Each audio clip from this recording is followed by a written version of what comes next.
have four wonderful representatives, our representatives, here to talk to us today. We're going to give them each a few minutes for introductory comments, and then we will take questions. You have cards on your table. Please write your questions on these table, and folks will come around to pick them up. I know that some have little tighter time limits than others, so we'll try to get to all the questions, but we may not be able to reach 100% of them. First up, we're going to start with Congressman Michael Bishop. He's a familiar face to us, recently moved from the state level to Washington, D.C. He serves on the House Judiciary Committee and the Education and Workforce Committee. As a congressman for the state of Michigan, he covers all of Ingham County, all of Livingston County, and northern Oakland County, including Oakland Township, Rochester, and Rochester Hills. And if it's okay, Congressman, you can just speak from there, if that's okay with you, and then we'll move on to the next person. I don't know, can everybody see all right? Okay, you can stand up here. Come on up. Thank you, Carla. Thank you, everybody. Thank you for being here today. Thank you. I have traveled the state far and wide, and I can tell you that this chamber is one of the best in the state. That's not only is it dynamic and lots of members, but you all are very engaged in the process, and I want to thank you for that, because right now, now more than ever, at every level of state government, you're probably here today, small business in particular is under attack, and we have to do whatever we can to ensure that that backbone of our economy is alive and well. And that means your participation. And believe it or not, if you don't get involved, other people will make decisions for you, and you don't want that. Trust me when I tell you that's a bad idea. So today I'm here to give you a little briefing on what I've seen in Washington, D.C. I want to thank you for the opportunity to serve in the United States Congress. I'm just finishing my first year, and I've survived it, believe it or not. It's been a great experience. Thank you. Thank you very much. It's my mom in the back. This is a huge transition for me. I had left state government. I went into the private sector. I thought I'd be there forever. Lo and behold, things happen. And I learned a very valuable lesson that my parents used to always tell me, which is never say never. And here I am again. This experience has been wonderful for a lot of reasons. First and foremost, I get to represent the place where I was born and raised. And that is a very special experience. This is a special district in so many different ways, top to bottom, and I have just a great opportunity to be a spokesperson for the community. My wife and my family and I live here. We live right up the road right in Great Oaks. We have 3 kids, raising them here, so this is important to me. My parents still live in the community off Avon Road in the house where I was raised. Needless to say, I have a vested interest in the future of my state and my community, so that, I think, gives me a good reason to be here today and a good reason to serve in elected government. I want to give you a quick update on where we are in the United States Congress. Serve on 2 committees. I was assigned to the Judiciary Committee and the Education Committee, and both those committees are very dynamic. The Judiciary Committee's got a wide sweeping jurisdiction. We do everything from immigration to intellectual property work. It's really a very eclectic agenda that we have any given day, but it's really been a great committee to be on. And anything of great substance goes through the Judiciary Committee, and I've had a chance to really be a part of all of those issues. Interesting in the United States Congress, different than state government, Congress focuses most of its attention on policymaking at the committee level. So if you're on a good committee and you've got issues to work on, you actually have a good opportunity to make a difference on the bills that go through Congress. So I'm on Judiciary and Education and the Workforce. They're 2 huge committees. I've had lots of fingerprints on a lot of different things, which has been really very helpful for me. We have a new speaker. And I've seen a lot of things so far. Benjamin Netanyahu came through and spoke to the United States Congress. The Pope came through. He didn't recognize me as a bishop. I thought he would, but he didn't. Gave me no further standing. I'll stop with the jokes. So all this has happened in a quick amount of time, but I've seen the transition from our former speaker to the new speaker, Speaker Paul Ryan. I appreciated the previous speaker. I really appreciate the current speaker. He is a very involved person. He, a regular Midwestern guy from Wisconsin who really believes in a process, getting members involved. Each member of Congress represents about 770,000 people. I represent 3 counties, so it's important that I have a voice, and the only way you do that is a bottom-up approach. And the speaker has been very helpful in making sure that we transition into a more involved Congress, and that's been helpful. There are really 5 pillars of what we're looking at right now going forward, and I invite your conversation at the end and your questions. I obviously don't have enough time to give you all of this right now, and I know there are specific questions that you might have. I'm just going to tell you the 5 areas of interest. National security. We all know, we wake up every day. You just need to turn the TV set on and see what's going on around the world. We have concerns, hot spots all over the world, but we're also very concerned about our own homeland and the security of our families. And that's going to be a top area of concern for all members of Congress and in our agenda as really a #1 priority. The second area is jobs and economic growth. All of you are we're all in the business community every day. It's how we make a living. It's how we provide for our families. And we want to make sure that this economy is in the best position to grow and prosper for all of us.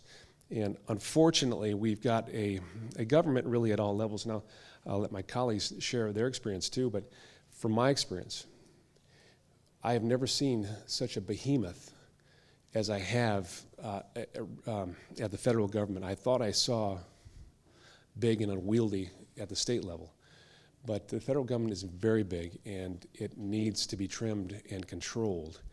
And I say that not from a political perspective, but from a common sense perspective.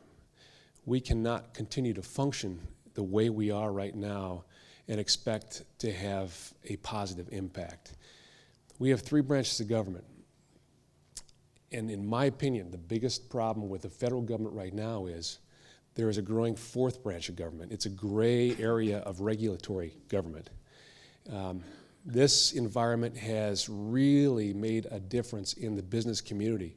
And I don't need to tell all of you who oftentimes, many of you are regulated in your field and your businesses. You know firsthand how difficult it is to get a call from a regulator, to get a random stop by a regulator. Sometimes you get 3 calls a day by a regulator. Each of them will give you a different opinion about a different rule or a given rule. It's very frustrating, and it's getting bigger and bigger.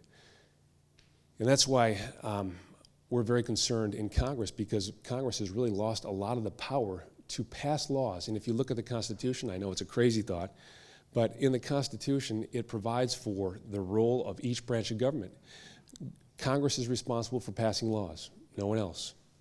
And unfortunately, you've got unelected boards, departments, agencies who are promulgating rules that have force and effect of law.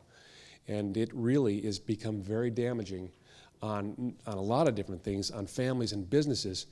And if we don't get that under control, if the tail keeps on wagging the dog, it's a real problem.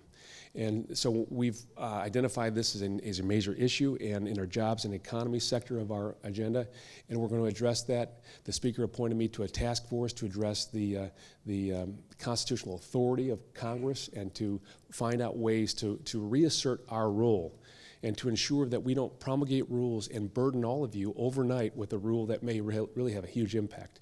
The Department of Labor is one of the most, and I'm on that committee, is one of the biggest offenders. They've got the franchise rule, the overtime rule, the NLRB, all these entities that are just weighing heavily on the business community. And that's a different story on a different day, but important nonetheless. The third area is healthcare. Healthcare is huge. All of you know that. Your businesses, your families. We've got a broken system, and it needs to be fixed. And we need to figure out how to make it more affordable and more accessible. And that is something that we're prepared to do.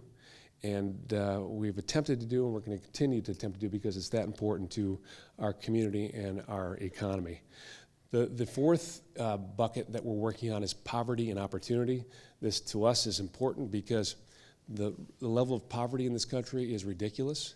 It's completely unacceptable. We live in the United States of America. It should never be this way. We believe the best way to handle that is to address the economy and find ways to create opportunities for all people to grow and prosper in this economy and participate in the American dream. And the last bucket I'll mention is restoring the Constitution.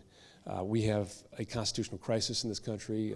Not only the authority of each branch of government is being challenged, but the Constitution itself is in jeopardy.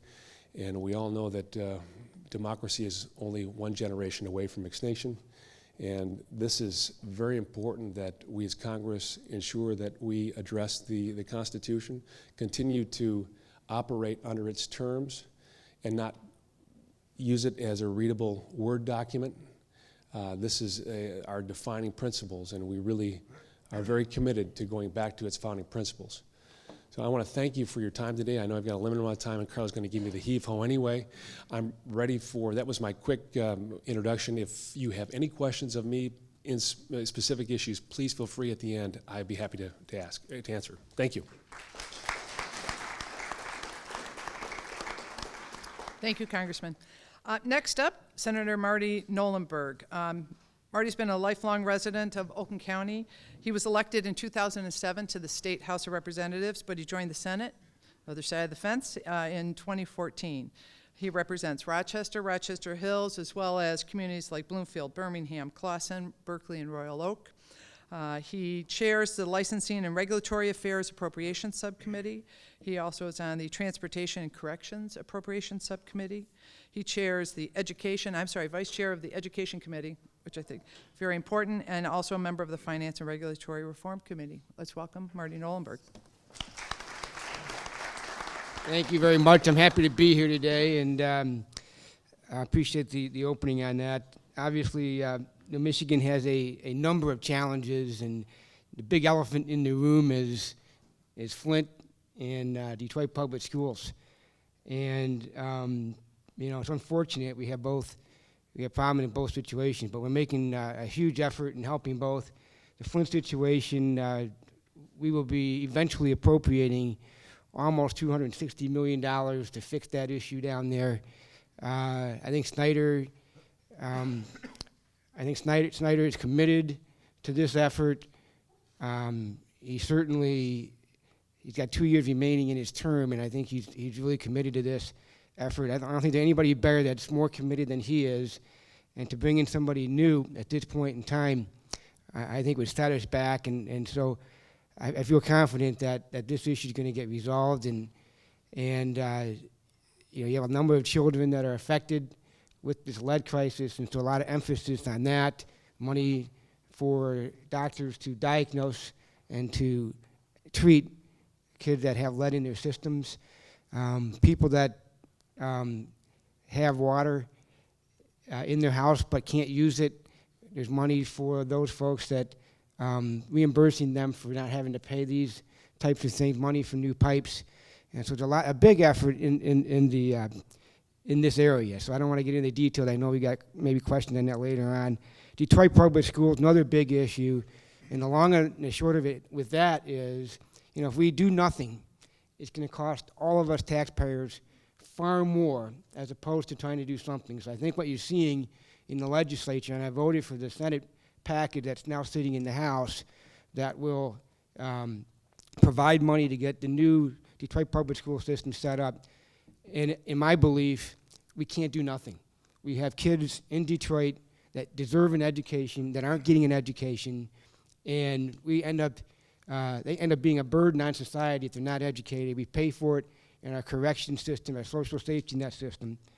And just to kind of back up just a bit, my committee assignments, I think, is kind of telling because I am the vice chair of education, but I'm also the vice chair in corrections.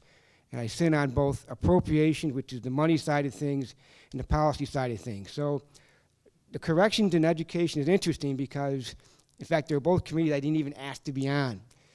But if we don't educate our kids in a proper way, they will end up in the correction system.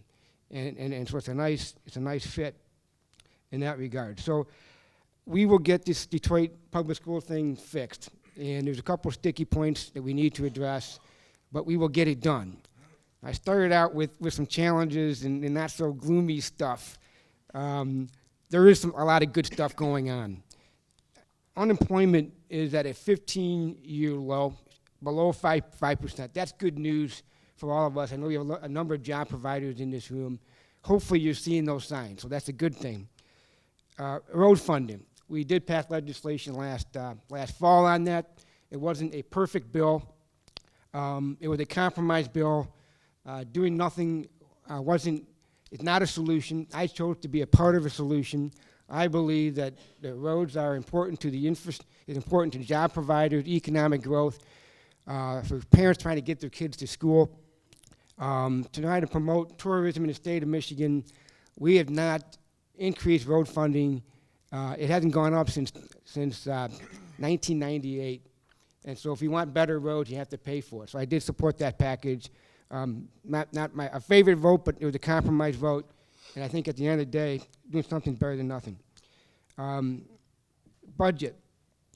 Just, in the last 5 budget cycles, we have passed the budget about 90 days before it's due. The budgets are due on October 1st. That's when we start the new budget. And under Governor Snyder, he's committed in getting a budget completed by end of May, early part of June. And why is that important?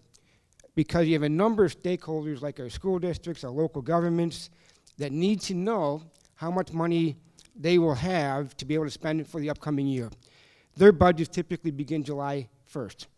And so they're constantly waiting for us 3 months after the fact to know how much money they can spend and make the investments in their communities. So that's huge. It's no different than your own household. You want to know how much money is coming in every month. You want to know what your expenses are. And having that certainty is hugely important. So having a budget done early is a huge step, something that we hadn't seen prior to Governor Snyder's administration. So we hope it'll be 6 years in a row. Increased funding for schools. I think that's important. I mentioned I'm on that committee, and if we don't properly fund our schools, our kids will end up in the social safety net system or in the correction system. Couple things that I personally have worked on. A couple of these are education issues as well.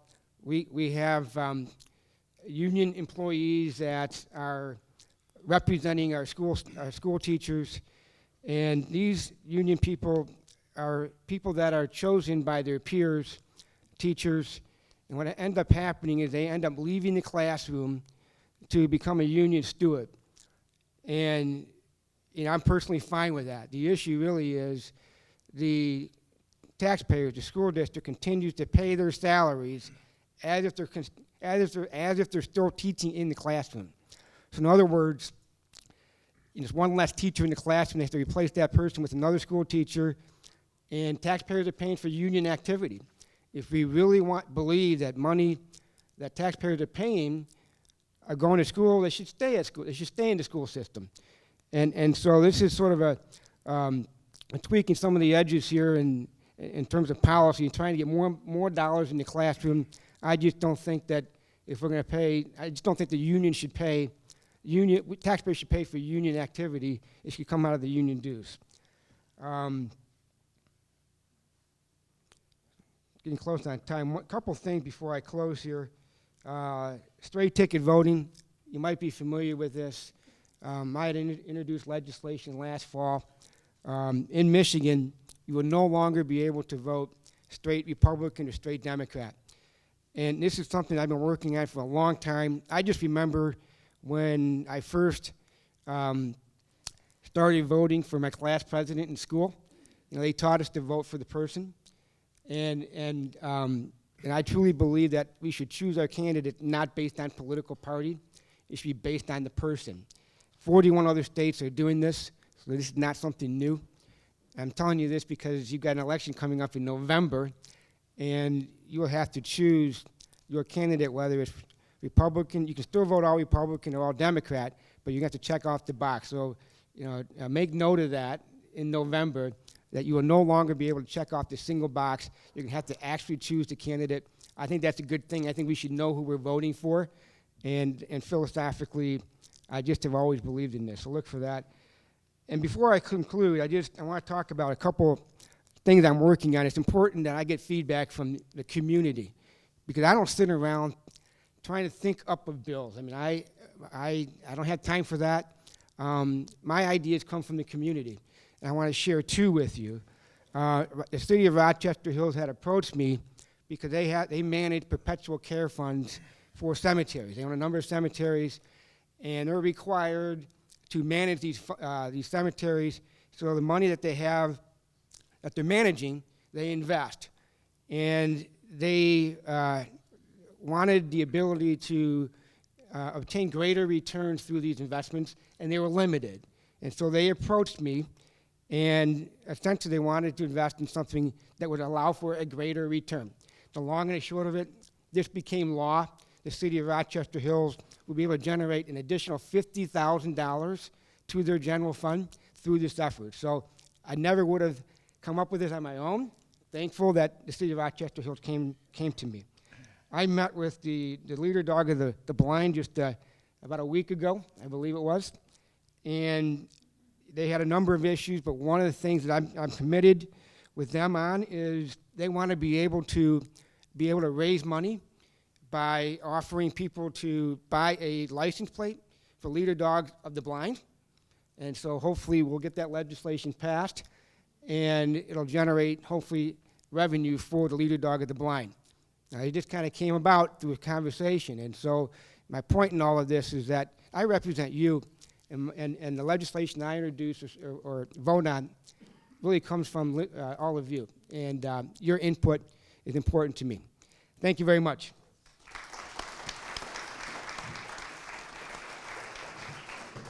Thank you, Senator.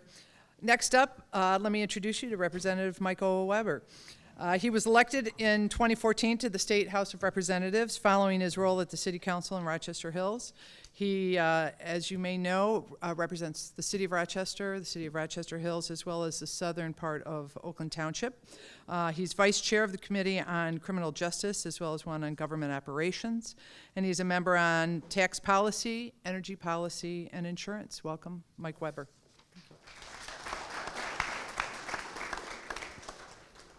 You know, it's really great to be back at the OPC.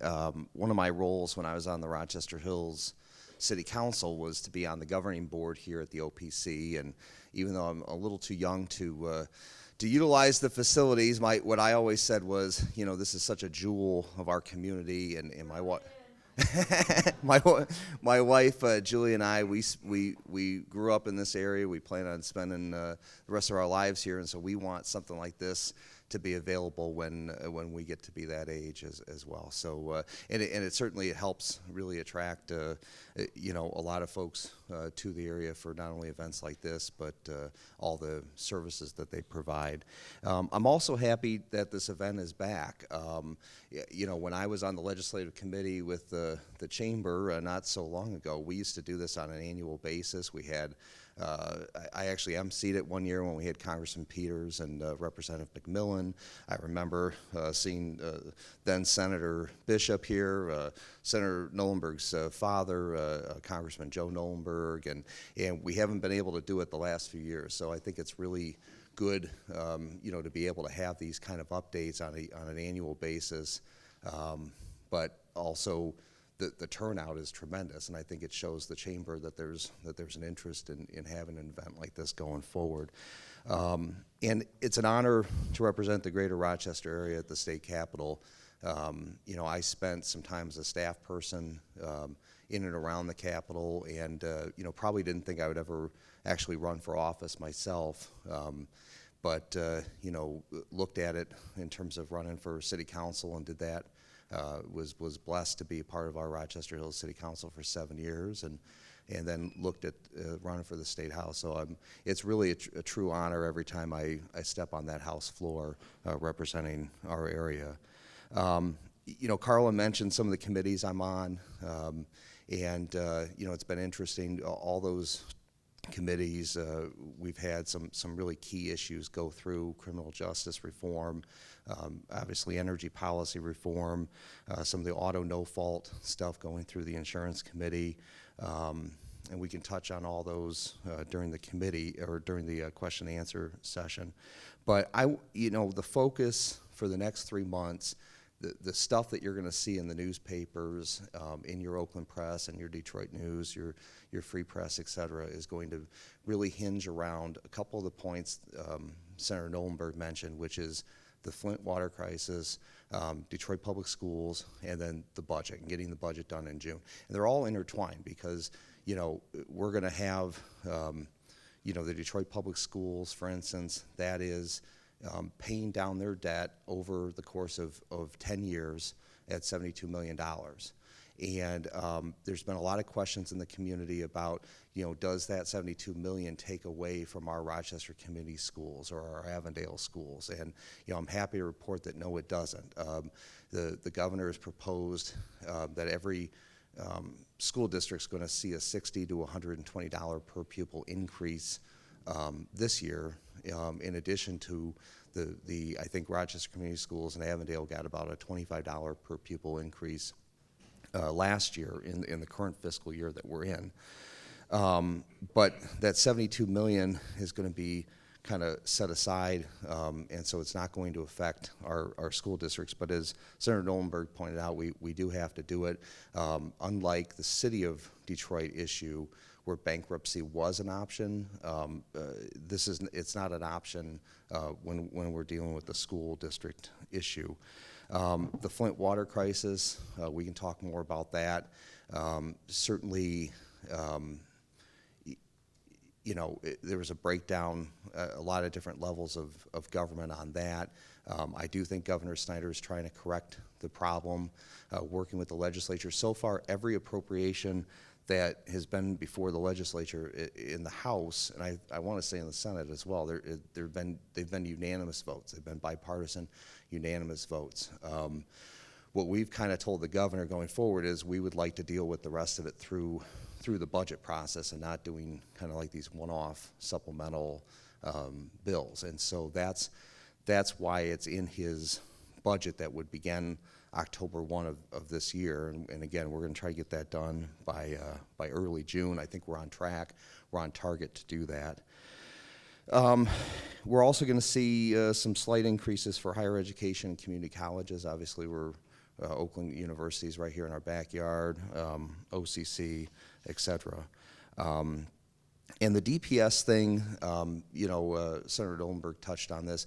Both the House and the Senate have proposals on not just giving Detroit the money, and obviously the money component is a big part of it, but some reform, some accountability to go along with that. And I think as taxpayers, that's what we want to see. There's been decades of mismanagement there, and unfortunately the state is also part of that because they've been under state control now for some time. But working through that, and the Senate did pass their reform package over to us, and I know our House package is continuing to get hearings. In fact, I think Rep. Jacobson maybe has one of the bills in the House package, and he can speak to that. And then I want to give you kind of a local focus of some of the bills that I've been working on, and these were kind of carried over from when I was on the city council. Certainly in our community, in our communities of Rochester and Rochester Hills, there's been a lot of discussion about the domestic oil and gas exploration. So I've been working with my colleagues on a bipartisan basis. I have House Bill 4260. It does increase the setbacks from currently it's 450 feet. It would increase it to 1,000 feet in just Macomb, Oakland, and Wayne counties.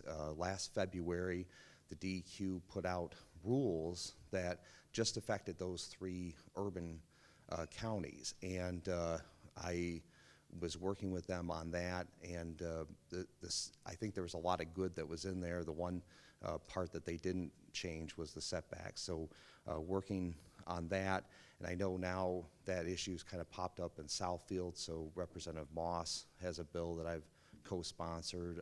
Rep. Lucido, who's in Shelby Township, he's been working on that issue as well. The other issue, and Supervisor Gonzer knows this issue well, but is the gravel road speed limits. I have a bill, House Bill 4067, dealing with giving more local control back to our road commission and to our local units of government in terms of setting those speed limits. Currently, since the 2006 timeframe, all of our gravel road speed limits in the state are 55 miles per hour, and some people don't even know that, but you can't do that on Dutton or Livernois or some of these dirt roads. And Rep. Jacobson has kind of a broader package dealing with speed limits that he can talk about, but I'm very supportive of his efforts as well, because he's been working hard on trying to decrease those speed limits as well. So, and then government transparency and reform. We've had some bills out there doing a package, House Bill 4754, dealing with unfunded mandates. We're trying to, make it so that the legislature isn't passing these unfunded mandates on to our local school districts and our local city governments. Again, as a former city council person myself, I don't want to see those happen. And unfortunately, the higher up governments, they're passing unfunded mandates on to the local, more the local government, so we have to stop that. We also have a bill package I'm really excited about. I co-sponsored all these bills, 5469 to 5478, dealing with opening up the executive branch and the legislative branch to FOIA. We are not currently under that, and we're one of the few states, in my understanding, that doesn't have that, and that's kind of been brought up as the governor has been releasing a lot of these emails on Flint and all this kind of stuff. He's done that of his own. No one's forced him to do it. I mean, he's just done it. But we think it's a step that we can take, and again, that's gotten bipartisan support. So I'd like to see that happen. We also have a couple. It was part of a bigger bill package, but Public Acts 211 and 2016, a couple of the public acts that I sponsored last year. Believe it or not, Lansing's really good at putting laws on the books. We're not very good at taking laws off the books. So we had a group of us that kind of went through and tried to get some of these outdated laws off the books. And we had a package of maybe 7 or 8 bills that got signed by the governor that took hundreds of laws off the books that have been on the books probably since the 1890s, the early 1900s, and just stuff that just not even enforceable at this point. So we're continuing our efforts on that. Also proud to tell you that, as you can tell, I take this job seriously. We had over 350 record roll call votes. Last year I didn't miss a vote, and I still haven't missed a vote in 2016. I plan on being there for every single vote, because that vote represents the 95,000 people that are in this community, and so I take that seriously in terms of, you guys go to work every day, and you expect me to go to work every day, and so that's what I plan on doing. Looking forward to your questions and answers. Looking forward to being back at the OPC. Thanks.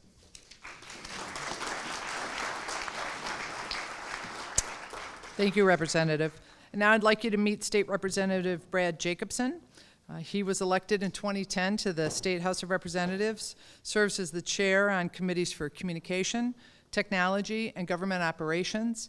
He's a member of the committees on elections, as well as energy policy and transportation and infrastructure. Just a note, please, this is kind of last call for question cards, and so we'll be around one more time for question cards. We've got a lot of good questions so far. Brad does represent Brandon Township, Addison Township, Oxford Township, and Orion Township, but of course today the most important township is Oakland Township. Thank you very much. Thank you. I got my fan club out here today. Thank you. It's nice to see some familiar faces. Tim out here, Tim Sovey and I went to Michigan State together. We lived on the same floor. Go Green. It is really always a pleasure to be here. I think this is probably the 5th or 6th time I've been to different activities here at the OPC, and it's a remarkable facility and the envy of many. So a little history about myself, if you would. I grew up in Oxford, family business, Jacobson's Flowers. Many of you probably familiar with us, I hope. And went through Oxford and went to Michigan State. Pre-law program, James Madison College. There's our economics business combination. Thought about going to law school or being a history teacher, and decided to go back to work in the family business. Always enjoyed it. Used to hide in the back of my dad's truck when I was a little kid, so I didn't have to go to grade school. So he'd get to work, have to turn around and take me back to Daniel Axford School in Oxford. Always enjoyed working there. And then almost immediately after I got out of college, someone approached me and said, "Brad, why don't you run for school board?" I said, "Nope, don't want anything to do with school board." They said, "Why not? You'd be good at it." I said, "Somebody's always mad at the school board. You've got superintendents, you've got students, you've got bus drivers, parents. Somebody's always mad at school board." I said, "I'm going to run for township board. Somebody might be happy with what we do there." So I served for 16 years on the Oxford Township Board. Many of these gentlemen have, I think they all have local background experience in local government, which I think is key. When you're looking at the candidates you're going to elect, that local government background is huge. So after 16 years in the Oxford Township Board, I served on the fire board, the police board, chaired water and sewer committee for many years, and ended up becoming Oakland County Commissioner for 4 years. And with term limits, when Senator Marlowe was term limit out of the House, I ran for the House. I'm in my third and final term in the House. They always say, get ready, those 6 years go fast. I'm at five and a half years and counting. It does go extremely fast. But I mentioned very briefly the local government experience, and we all have local family business experience, local businesses. I always caution people, and I do this at every group I talk to, really look at the candidates you're electing and why they're running for office. We've got people here who are all involved in business. We all talk about regulation. We all talk about efficiency. The people that worry me are the ones who are one-issue candidates. Think about the guy who wants to run for the school board because his kid got kicked off the baseball team. We have situations like that. They have no interest but one. I'm going to get that coach fired. Some issue. You pick whatever it might be, whether it's school or local, whatever. And if they do get elected, they come in and they find out very quickly they can't get the coach fired. And then very immediately they become a bump on the log and a totally useless member of the board. So please thoroughly vet and think about the candidates you're looking at and what their backgrounds are and what their interests are and where their heart is. I grew up in Oxford, spent my whole life there, family business. Our family's been in our business 96 years, just a few days ago, April 10th, 96 years. I wanted to make sure that Oxford was where I wanted to stay and wanted to live is the same community I want my kids to stay in. And I want to have people come and remain there and maintain that small hometown feel. And it's sort of expanded onto that as we move up. But if you look at Oakland County, we've got a fabulous location here. When I got to the House after a few months, one of my senior colleagues in the House came up to me and says, "You know, we're getting awful damn tired of hearing you talk about Oakland County all the time." I says, "You better get used to it because we're doing things right in Oakland County." Right? Thank you. Right from the township levels, all through local city government, up to the county level with Brooks and his team at the county. So I'll get off that soapbox now. You know, it's always fun to be last after a panel because many of the things I've got on my notes have already been touched on briefly, but we are working on a whole variety of things in the legislature. One of the bills that we had in front of Mike committee last week, we've got it up again for passage out of the committee this week, is an active shooter bill. If you remember, unfortunate situation about 5 weeks ago now, it's hard to realize it's been that long, in Kalamazoo, where the Uber driver, has nothing really to do with Uber, but the driver was going around, shot a number of, I think it was 6 individuals. The representatives from that area, 3 of them have brought forth legislation for an active shooter, what's referring to an active shooter bill. And it will act much as like the Amber Alert. If there's a shooting going on, some kind of community emergency situation such as that, the local police, through the state police, can notify all of the residents in that area on their telephones. You'll get an update on your phone. You won't have to sign up for it. It'll show up as a text on your phone and say, emergency situation, downtown Rochester, use caution or seek cover or whatever the situation may be. So we were looking at some legislation to try to put that on, and it's going to be just a very simple issue. And if any of you are thinking about it, the question came up in committee, well, what if I'm from Lansing and I'm visiting Rochester? They do it by a GPS in your phone. So if you're from out of state or out of the area and you're in Rochester, it'll go into the phones in that area. Gravel road speed limits was mentioned. Mike worked on that when he was in the, when he was a senator. Mike Weber's got it. We've got a package of 5 bills we've been working on, bipartisan bills, having to do with gravel road speed limits, some things about hospital zones, school zones, sort of a comprehensive package to try to get that. The challenge with that is, it's amazing, once you get out of basically the tri-county area here, nobody really cares about gravel speed limits. You know, you get the guys in the UP, you get the people around the west side of the state. They don't, I can't find hardly a legislator who's got a complaint about 55 mile an hour on gravel roads once you get outside of Wayne, Oakland, or Macomb. So the bill we've crafted only affects counties with a population of 1 million or more, which is Oakland and Wayne County. And that's about the only way I could get the state police to cooperate on that. And we're still working on it. It hasn't passed yet, but we're still working on that. We do, sort of somewhat related to the Flint issue, we do have a bill in one of my committees sponsored by, forgive me, I forget, he's a representative, Neely out of Flint, having to do with notification. You know, if you have an issue with your water here and it's immediately life-threatening, you'll get notified usually within 24 hours. You know, boil water notice, those kind of things, if there's a contamination. But on a secondary contamination issues, which is what they considered lead in the water, it's not an immediate health threat, those notifications could take up to 3 months to get those notifications to the public. It's called Tier 2 notification. We've got Representative McNeely's bill. We're going to have a hearing, I think, next week on it, which would allow for notification within 3 working days, 3 business days. So we'll get notification out to the public much quicker on that. Detroit Public Schools is an issue. I do have one of the bills in that, trying to put all new employees over into 401k instead of a defined benefit plan. Long-term should save the city some money and move it. We moved a number of municipalities and businesses in that direction through legislation. And of course, Flint Water.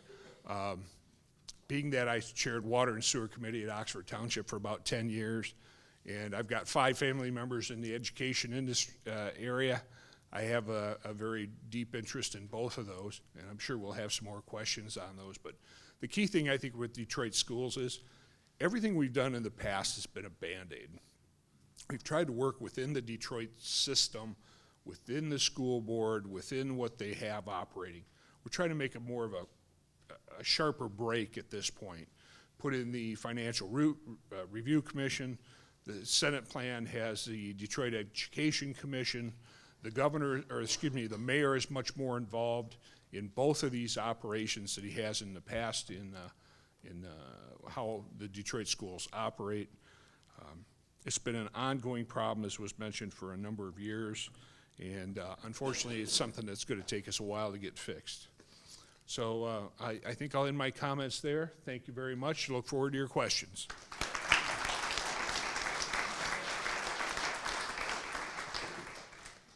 Well, hopefully we have about 10 hours, because that's about how many questions we have. No, thank you very much. So we do have a lot of diverse questions. We hope to get to all of them. I'd like to ask you gentlemen to try and keep your answers to maybe a 1 to 2 minute time frame so we can get to as many as possible. I would like to start with just a couple follow-ups, and there were a number of questions on the Flint water crisis. Certainly, clean water is a basic need. Going forward, what is the state, or in your case, the federal role, and what will you be doing for Flint and other communities that may face water crisis? So looking forward. Mike, you want to start with that? Sure. Is this hot? Yeah, okay, Yes. good. The Flint issue has hit a national stage. It has become quite an important issue at the national level. I'm quite shocked at how fast that happened, but it's an illustration of the fact that I think every member of Congress, all 535 members, understand that they represent people and communities, and this can happen anywhere. Mm-hmm.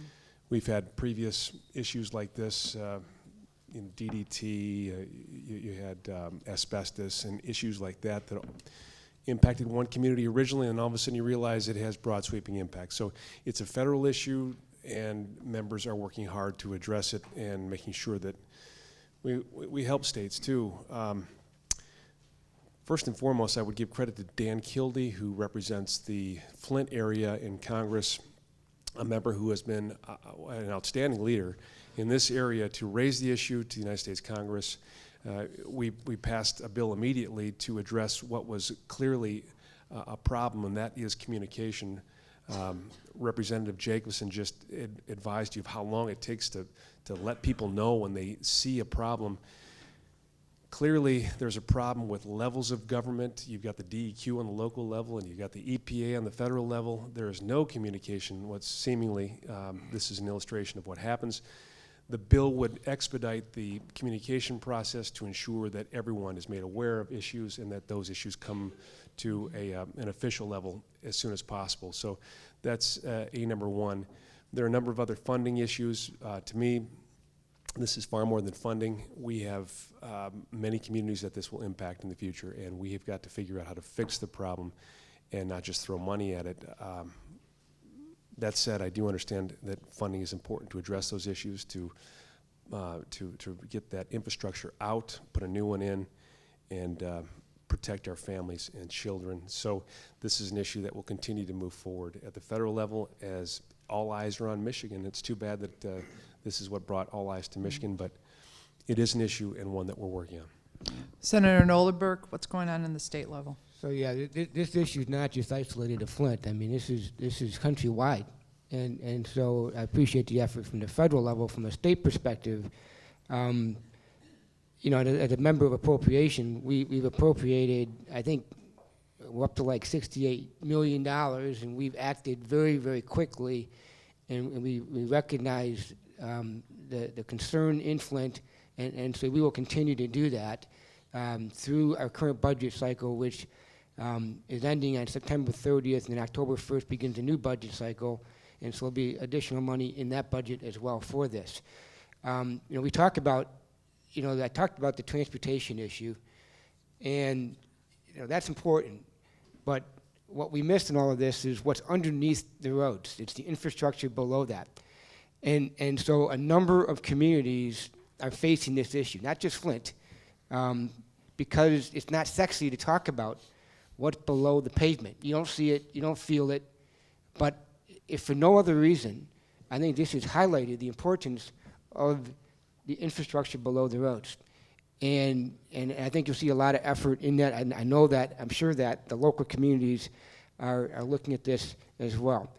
One thing I want to add, you know, this lead level issue, you know, we, over the years, over the last 50 years or so, the lead levels has been lowered over time. And I know Governor Snyder just came out and lowered it even further, and I think it's like 10 parts per, I'm not an engineer, but it's like 10 parts per billion or whatever. It will be the lowest in the country. So I think Governor Snyder is taking a very positive effort in trying to be a leader in terms of reducing the lead levels in our water system. So that's just one of many. Yeah, and to kind of piggyback on that, I think another part that you're going to see significantly is the legislative oversight component of this. I mean, we had a lot of breakdowns at our Department of Environmental Quality, and of course, those folks work for they work for us. I mean, they work for the people. They work for the governor, but then we control the purse strings in terms of the budget process, and so we've got. Not only do we have subcommittees for each of the different departments, but then we also have an oversight committee. Our speaker, Speaker Cotter, along with Senator Meekhoff, they put together a Senate-House joint committee that's they had hearings in Flint. They're continuing to have hearings in terms of kind of what broke down and kind of where we go from here, making sure that it doesn't happen again. But I think you're going to see, it's been challenging, I guess, to say the least, in a term-limited environment to get representatives to really have the proper oversight of these departments. But I think what we're seeing is that this was really a breakdown at our Department of Environmental Quality, and having that oversight going forward, I think, is going to be vital. Representative Jacobson. Yeah, thank you. It's on. Thank you. It really is an ongoing issue nationwide with environmental contamination through lead. I think one of the things we need to look at in perspective a little bit is we all expect our water to be clean every day, but lead is all through our environment. If you look at through other communities, paint chips are a huge issue. If you were to take, and if there wasn't a lead problem from the water in Flint, most of the children in Flint, I shouldn't say most, many of them would still have elevated lead levels because of environmental issues such as the lead paint in their old homes. When you go all around the country, particularly this lead issue broke last fall, I started doing some research on the Center for Disease Control. And they had a story about a playground in Oakland, California that was in an industrial area. The kids all had high lead levels, they discovered. Well, it turns out there was lead in the playground, soil in the playground. And they were getting it, absorbing it from the dust and the dirt in the playground. They ended up bringing in and put 6 inches of new soil over the top and basically buried the lead to eliminate that situation. As was mentioned, we've changed the level content there shouldn't be any lead in your paint anymore. It's not supposed to be. We've got lead from industrial processing. We've got lead in our environment from what we used to use for anti-knock products in gasoline. I'm sure we've got automotive engineers in the group here, people with automotive background. We used a lot of lead over the years. So it's out there. But the water situation is what we've been looking at. It's going to be a huge ongoing problem if we try to eliminate all the pipes and such. So the coating, which is by adding the phosphates back into the water in Flint, has helped dramatically. If you may have read, part of the issue in Flint now is people are not using enough water, and they need to have, there was actually some talk about a free water weekend and having people turn on their taps and let them go for hours on end to flush through because there's been sediment build up because they've been using less water in Flint. So there's no quick solution, there's no easy solution. When we look at various programs, special education programs for kids, part of that's probably going to have to be stepped up too because of the lead content in some of these communities. Thank you. Congressman Bishop, this question's for you. Comment on your signing onto the bills regarding refugee settlement. Can you grab your microphone? Thanks. As a part of the Committee on the Judiciary, one of our primary areas of jurisdiction has to do with international security, and we will frequently have the director of the FBI in to visit with us to talk about different issues. Refugee settlement is a part of this country's history. In the 70s, we brought in over 100,000 Vietnam refugees. This country has been the nation welcoming refugees from around the world, and we ought to be proud of that fact. We have a new world these days, and we are now very concerned about those that are coming into our country, whether they are refugees or just visiting. So it's a huge priority for the federal government to ensure that whomever is coming into our country means us no harm. And in order to identify those individuals that mean us that might cause us harm, we've got to have a background, the ability to do background checks on everybody that comes in, whether you're seeking a visa or you're just visiting from a foreign country. This is proven very difficult. Many of the Syrian refugees currently have no background. They have no birth certificate. They have nothing to refer to. The director of the FBI has advised that this is different than they've ever seen before. It's really slowed down the refugee process because they want to make sure that they vet everybody that comes in. Priority has been given to women and children and families to ensure that the most aggrieved that are being persecuted are not left to their own devices in an area where they have no control. So there's a humanitarian effort afoot.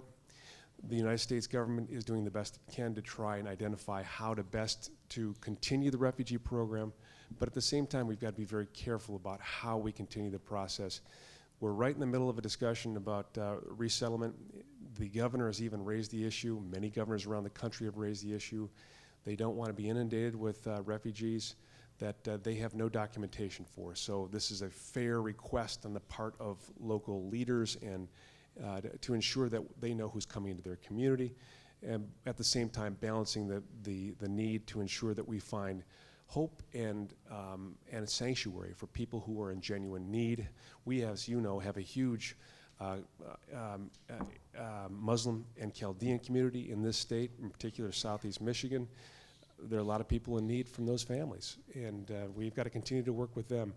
But right now is very important. We're actually talking about finding ways to even, if need be, use polygraph tests for those who have no background to ensure that those individuals can say flat out whether or not what their intentions are once they come into this country. And I think that's one of those areas that, yeah. Well, look, Please, thanks. I want to stress that this is different than we've ever seen, and we want to use as much civility as we can in a situation that's very difficult. There's no one right way to do this. The idea is to try and balance all the factors to ensure that we provide safety for the people that live in this country, and that's what we're trying to do. And no intent is being given to try and deter what our country is known for, which is to be a sanctuary for loving families looking for refuge. Appreciate it. And I would just ask you to be respectful to these gentlemen for their answers. Whether you agree with them or not, I think it's important that we hear their positions, and I appreciate their candor. Representative Jacobson, maybe you could start with this one, and anybody else can comment. There are at least 2 bills on the table to allow concealed weapons in public places. Would you like to make a comment on that? Well, we currently have laws that, with a proper CPL, concealed pistol license, that you can carry in various public facilities. There's some rules that have to do with the size of, say, an auditorium. If it's over a certain size, you can't carry there. You are not supposed to carry into establishments that serve primarily alcohol. You go into a restaurant that serves food and drinks. If their primary business is food, you can carry it there, not if their primary service is alcohol. There are increasing questions about schools, for example. In Michigan, if you are properly licensed and you can carry openly into schools. We had this issue a couple years ago with in Holly, they were using one of the schools as a voting site, and a gentleman showed up with his pistol open carry on his hip into the school, which is legal. Because he had a CPL, and the elections officials were not happy. The superintendent called me that afternoon, and we've been trying to figure out, and it's really a gentle balance between making the individuals feel comfortable in their surroundings and their environment versus the safety issue. I really lean towards, if you're properly licensed, you're properly trained, you should be able to carry your weapon anywhere you want to go. When I go down to my wife and I, we go down to the casino occasionally, down to Greektown.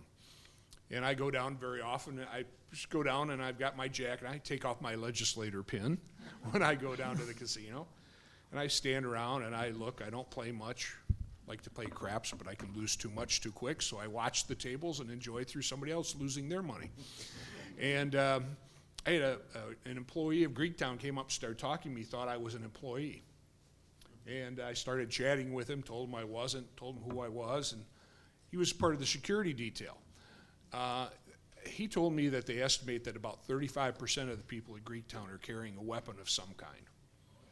You know, they see them lean over a table, they see the bulge in the back of their jacket, whatever the case may be. That's a spot you're not supposed to carry. But there's 35% by their estimate people are carrying. I would feel a whole lot more confident if I knew those people were carrying legally and they had proper training. So, you know, it's a juggling act, but I really think we need to proper train and allow people who are reasonable, people with some vetting to make sure that they don't have previous legal or perhaps mental issues, and allow them to carry. Would anyone else like to talk about their position on open carry? Okay. Thanks, guys. You did a great job. So I know I can add go ahead. something real quick. I mean, I know this is this issue came up in Rochester Hills as well, and Royal Oak and Birmingham. So I represent all these communities, and so, you know, and I may get in trouble for saying this, but I just want to be honest about this. So right now, you're allowed to open carry in our public schools. That's allowable. And that kind of, you know, spooks the parents and superintendents and the principals and the teachers. And so when that happens, you know, they immediately call the police and they monitor this individual, you know, on the property that's openly carrying. And I know that, you know, the superintendents want this to go away. They don't want open carry at all. And so there was a bill in the Senate that said, okay, we'll get rid of open carry and we'll allow for concealed carry, which means that you can't see the weapon, you can put it underneath your coat. And so that was the trade-off. And, you know, I talked to my superintendents about this. They don't like that either, okay? They want it eliminated completely, no weapons on any school property at all. And, you know, regardless of how I may feel on this issue, eliminating weapons concealed or open carry, there's no appetite for this. I mean, we live in an urban community. You go to the west side of the state, northern Michigan, they love their guns. There just isn't support to eliminate open carry on school property. And so I'm faced with a decision. There's there's two votes I can decide, with one vote I can decide on. I can allow for open carry, just what we have today, which is what the superintendents prefer over the concealed carry, okay? And so that's the vote that I'm faced with. Now, having said that, I know we have a superintendent in the room, I don't want to speak out of term, he would prefer, and correct me if I'm wrong, Bob, they want guns eliminated, period, from schools. Okay, that's what they would prefer. So in the interest of what's in front of me, that's what I'm faced with. So I want to give a little background, and I thought it would be helpful. Thank you very much. And I'd like to now, I know that Congressman Bishop will be leaving shortly, so I'd like to shoot two questions towards you, Mike. First, when is Congress going to simplify the tax code? My favorite thing. Wait, what's the date today? Yes, and if you haven't, you might want to talk a little louder. So that if you haven't sent your taxes in, now might be a good time. It's a goal of Congress, in especially the Republican conference, to try to address this as soon as possible. Speaker Ryan's baby, he really, and I would give credit also to Congressman Dave Camp, former Congressman Dave Camp from Michigan, who set this all up. The idea is to address and to lower the rate across the board, simplify the tax code, start all over again. There's 70,000 plus pages of the IRS code. It's so convoluted and messed up, not even the IRS itself knows what they're doing with it. And again, this is one of those situations where any given regulator will tell you one thing and you call back the next day and they'll give you a different answer. It's a wreck. Under no circumstances should we allow it to continue. And the goal, one of the reasons why I came to Congress was to address this issue. And we really have a great plan ahead of us to try and lower the rate, bring businesses back from overseas, simplify the process so businesses no longer feel like they're the enemy of the government and constantly looking over their shoulder for one audit or the next. We want to ease the system, and it just, again, this is not a Republican or Democrat issue. This is just plain and simple common sense. So one other question for everybody, but we'll start with Congressman Bishop. What can be done on both the federal and state level to make college more affordable, especially as it relates to the significant amount of debt many graduates leave with? I'm so fortunate to live in a community where we emphasize education. The superintendents here from Rochester schools, I give credit to Rochester where I was born and raised, where I went to school. It's important that we have kids that want to go on to college, but not every child wants to go on to college. And it really messes with our culture here that we always push our kids to go to college. There are 96,000 manufacturing jobs that go unfilled in this state because we don't have trained people to take it. And the immediate reaction is to try and import help from different countries, which isn't the solution either. So our goal is to try and emphasize vocational training, community colleges, and get skilled individuals into the workforce as soon as possible. There is a $2 trillion debt out there, student loan. In the past 10 years, the amount of debt for a graduating college student has gone up 56%. It is ridiculous, it's a burden, it's a moral obligation that we address it, and that's what we're doing in the Education and Workforce Committee. I'm very proud to say that we're going to streamline the system. And instead of having 17 different ways to get a loan to go to college, we want to streamline. So you have one loan, one grant. And that process will allow students and parents and those who are paying for a college education to be less burdened by all the paperwork, less burdened by where the payment's going to this week or whether or not they got that payment last week. We want to make sure it's easy to understand and that students can navigate that process. And I would also say that part of this process is allowing students to be able to make that debt portable so that it's not the federal government that has exclusive control over that debt, and the federal government makes money off the interest, so they don't want to let it go. We want to let students take that debt wherever they want to go. If they want to refinance it and take it to a bank, or if they want to roll it into their a mortgage or whatever they want to do, to ensure that they have the freedom to carry that debt and be as business-like and efficient with it as possible to lower the cost to them. But ultimately, this comes down to universities and places of higher education. We have got to figure out fundamentally, work with them, how we can bring down the cost to deliver education. It's gone up astronomically over the past 10 years, as I said. And this means you've got to get the institutions of higher education involved in it. And we also, one more thing, Carl, this is a huge issue and all of us should be talking about it. We all have children, we all have grandchildren. We know that this is important. I've got a nephew who just graduated from law school. He's got $125,000 in debt. He doesn't have a job. He's working in the, of course, he's working in the health care industry because that's a growing behemoth. But what's important is that students know what they're getting on the way in. They have to have financial education, understand what they're doing, financial literacy so they know what they're doing, the decisions they're making. And these institutions have got to provide them with information, graduation rates, what the economy looks on the other side based on what they want to do while they're in college, and what's going to cost them at the end of their education. Those are factors, just a few, that every student needs to know before they make the all-important decision on where to go to school and where to spend hundreds of thousands of dollars. Gentlemen, anyone else like to address it? Mike Weber? Yeah, I mean, at the state level, I know, when the governor came in, the legislature and the governor started doing the cap in terms of if they went over a certain percentage in terms of increasing the tuition, that then they would potentially not get the state appropriation, and so that's one of the ways that we've been trying to do that, and usually that was below the rate of inflation. Now, famously, a few of the universities, including Oakland last year, went above above that. So I agree with Congressman Bishop. We do need to work with them. And, you know, 3 of them, Wayne State, Michigan, and Michigan State, they all have elected boards.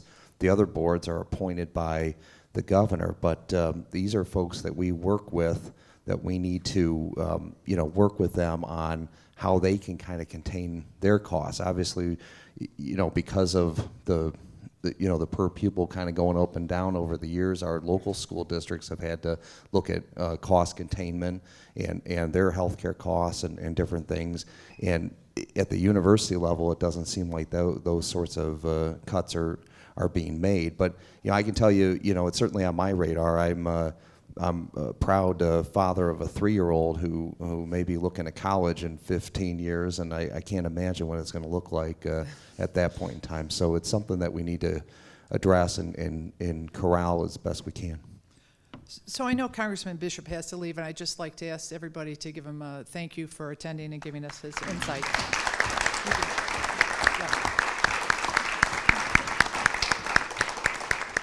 But we have a whole bunch more questions, so don't go anywhere. Does this mean we can blame everything on the feds You're darn now? right. Let's go. Thank you. Anything else, gentlemen? Just you know, if you look at what the state has appropriated to the universities, and I don't remember the exact percentage, but I think it's like 60% less state appropriation to universities compared to what was appropriated back in the 70s. So unfortunately, the state really hasn't done a very good job of appropriating money for college, universities, and it's a question of money. Now we've got this Detroit public school thing, water thing. Where do you prioritize where to spend money? And you can't fund everything and everybody, and so that's unfortunately an issue. And universities are autonomous. You know, we can't tell them what to teach. You know, we can't tell them how to spend their money. All we can do is appropriate their money. And as Representative Weber mentioned, we have the tuition restraint provision in there. So if they do raise tuition, they're not going to get their full amount of appropriation. But we have flat out not have kept up since the 70s. And just one other little caveat. I being on the vice chair of education, you know, 60% of our students that are majoring in education are unable to pass the teaching certificate to become a school teacher. And you know, and I find that very, very problematic. And unfortunately, we can't. We're working on things that we can do from the appropriation side, but we can't make them teach the subject matter. And so our hands are tied in a lot of regards. So we're trying to be creative in terms of how we fund our education. I mean, no child should go through 4 years of college, not be able to pass the state test to teach. Okay, so on to another topic that I think was covered quite extensively this weekend in the papers, and that is our Regional Transportation Authority, RTA. RTA is rolling out the Southeast Michigan Transit Plan and an upcoming millage. Do you support the millage and the plan? Anybody? Representative Jacobson? Sure. Could you talk closer to your mic also? Sure, Thanks. thank you. I have to apologize. I didn't see the articles we had. My daughter was in from North Carolina, and we had 47 people at my house for a birthday party, including college roommates on Saturday. What? We just lost you. Hello, okay. There you go. So I'm not really familiar with what their plan is. In the legislation that we passed last fall for road funding issues, there are more monies being allocated for mass transit in the state allocations for that. In the past, I know the challenge with any of the local, you know, smart buses, whatever, is out at the north end of the county. You know, Rochester isn't quite so bad. I cover Oxford, Orion, Brandon. The only smart buses we see out there are the ones that are for the senior transit buses, really. So it's not been popular out in our area, any type of vote for mass transit. And I have to say, I understand part of the theory behind it to help folks get around, but it really isn't practical for most of our northern areas. Representative Weber? Yeah, I also did not see the articles. I'll take a look at it today, but I knew that was kind of coming down, and we're unique in Rochester Hills in that we have opted out traditionally in the past on the smart buses, and so I would be concerned if they're trying to bring us into that fold if the communities don't want it. So that's what I would be looking at in the proposal. I know some of that, because we opt out, I think goes to our OPC, and of course they do the senior transportation, that kind of thing. So, but I know, it's certainly an issue. We had, quite a interesting article over a year ago about the gentleman that was commuting from Detroit to Rochester Hills to work, and how long it took him to get there. So it certainly highlighted, mass transit and some of the issues we have regionally with getting people from point A to point B, and sympathetic to that, but need to see what the communities are going to do with that. So, Senator Knollenberg? I did read the article. There's not really a whole lot of. Essentially, the article was indicating that there's going to be a ballot proposal, and the voters would decide whether or not they wanted to support this regional transit authority. They didn't really get into any of the details in terms of the specifics of how that was going to be laid out. And so I don't think any of us can really answer the question until we know what that ballot language looks like. It's not been disclosed yet. We don't know what it is. It's all theory at this point in time. At the end of the day, it's going to be a vote decided by the voters, by all of you, not by me, by you. And so my answer is, need to see the ballot language, and ultimately the voters will decide if this is something that they can support or not support.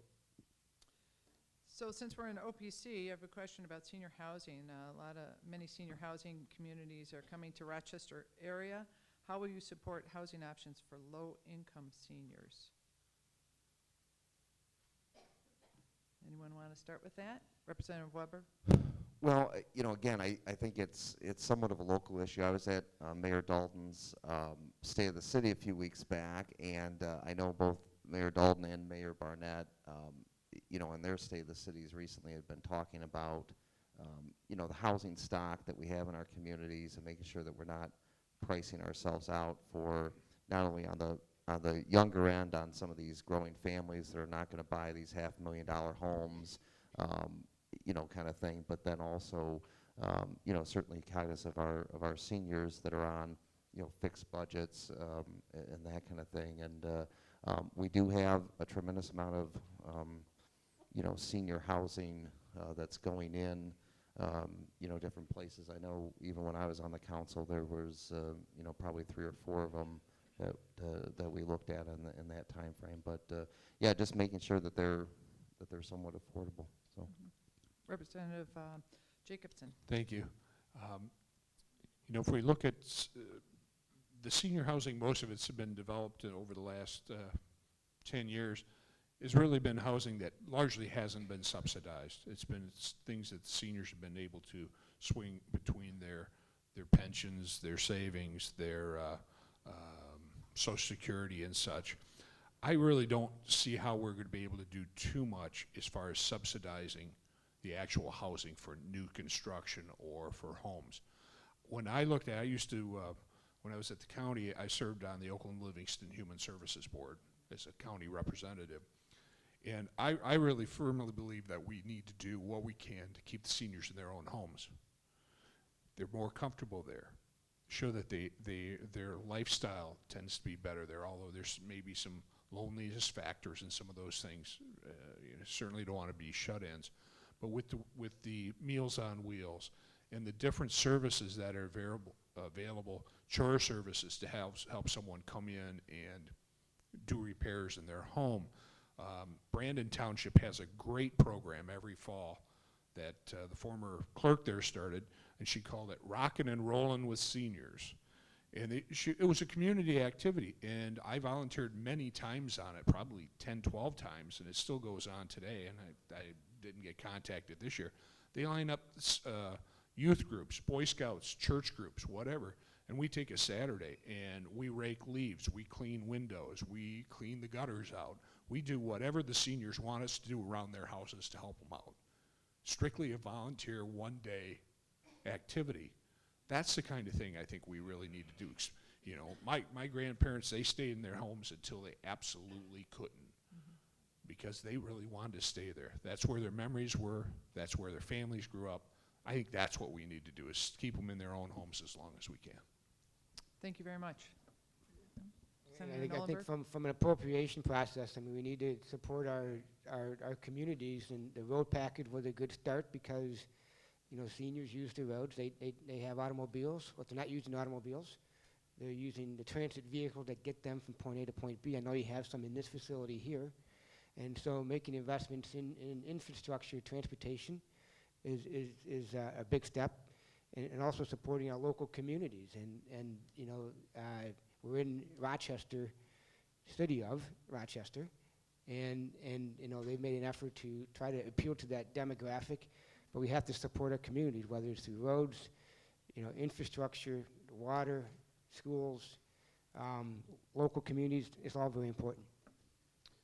Okay, we only just have a couple minutes left, so if we can keep our answers brief, that'd be great, because I'd like to try and get in 2 or 3 more questions. There's been a growing corporate backlash in both Canadian states, such as North Carolina, because of their discrimination against LGBT people. Will you take this into account and work in Michigan to establish positions that are inclusive, that makes us an inclusive state for all citizens?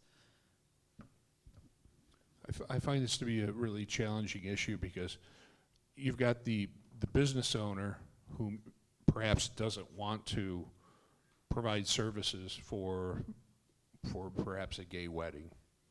Doesn't want to bake a cake was the classic thing a few years ago. You know, should he be allowed to service which customers he wants to? You know, that's the issue. I've got a lady who shows up regularly in my office hours, who's got a transgender son, now daughter, who she takes to a special high school down southern part of the county someplace. She feels that her now daughter is was mistreated at the school here in our area. It's an ongoing challenge. I think we need to provide as much positive feedback, make as many allowances as possible without stamping on the rights of other individuals. And it's, I don't know where we're going to go with it. It's a very challenging issue. Representative Weber? Yeah, I really don't have a whole lot to add.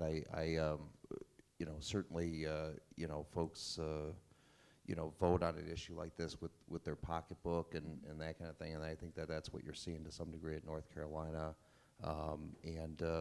You know, we have to, as legislators, we have to balance that out with what we're hearing from our constituents as well. Senator Knollenberg? Yeah, so we had an issue within the Department of Ed. It made some ruling on this issue as it relates to our schools, allowing for you know, for transgender individuals to use whatever bathroom that they felt without parental consent. And unfortunately, the rulemaking, the decision making was not done in a public arena. And in my view, I think this is an issue that we need to vet with the general public. And there's going to be, I think, within the Senate, some hearings on this topic, and we just need to, we certainly want to make sure that everybody is given, you know, equal rights and isn't being bullied, isn't being targeted, and not discriminated. How we do that is going to require more debate. Well, unfortunately, we all have things we have to do for the rest of the day, but I think we'd all love to stay here. Let's give a big round of applause to our representatives of the state.